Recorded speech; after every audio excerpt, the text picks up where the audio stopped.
I knew at age 4 that I wanted to be a physician, and all of my spare time was spent reading, studying medical shows. I should have been watching, Zoom or Sesame Street, right, or the Electric Company, but I was watching Quincy about the coroner. Strange kid. I couldn't wait to graduate high school and go to college so that I could get an education, and I felt that would be my best opportunity to provide the security in my life that was lacking. I was pretty motivated. So I graduated high school when I was 15. I knew that I would do anything, whatever it took, to succeed, and that I was at the beginning of my path of changing. So there was this one day that changed everything. One of the programmer analysts that I worked with, Cindy Habermel, she came to me and said, if you don't go to medical school, I have an idea.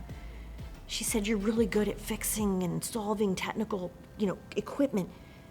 You love medicine. What about a degree in biomedical engineering?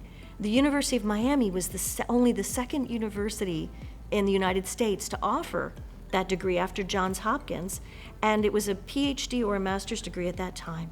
That began phase 2.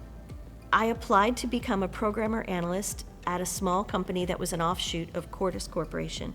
The general manager of this Cordis company, Joe Schneider, he interviewed me for the position, and he said, what do you really want to do? What are you studying in grad school? And I mentioned biomedical engineering, and he said, in this moment of grace, he said, I'll hire you for the programmer analyst position, but I'd rather hire you in my research and development department as an engineering tech. And it was a match made in heaven, right? So that's how I was able to complete my master's degree.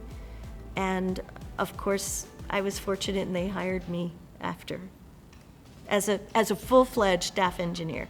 It's because each of us stands on the shoulders of those who came before. And so my process really initially was learning what had worked and what had not worked before my time. And then I simply built on what came before. So there was an existing technology that was patented most recently, by the time I arrived, by an engineer by the name of Rick Hillstead. And I have to give him credit. He was the one who built on what came before him and got us to this point.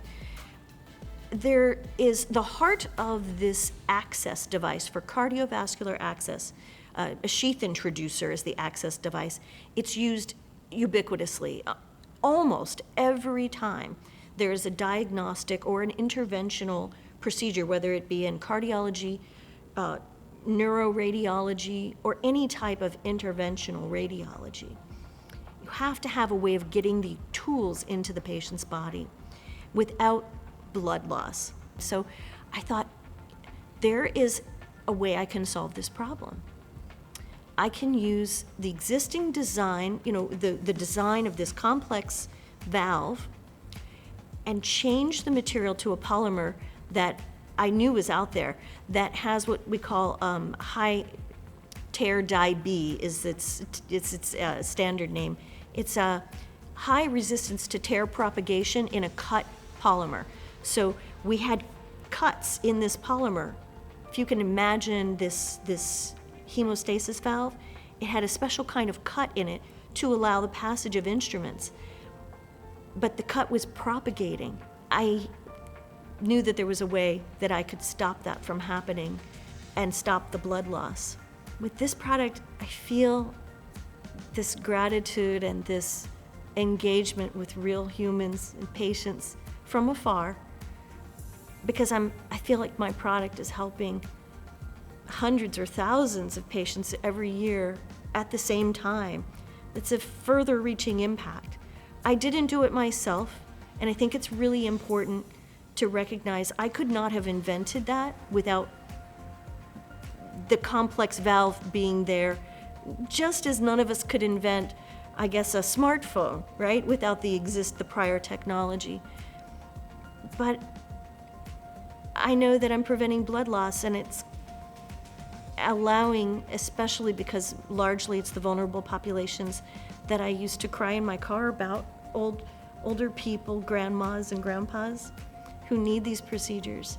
And I feel like I'm there making sure that they don't bleed excessively and lose their lives. It means a lot to me.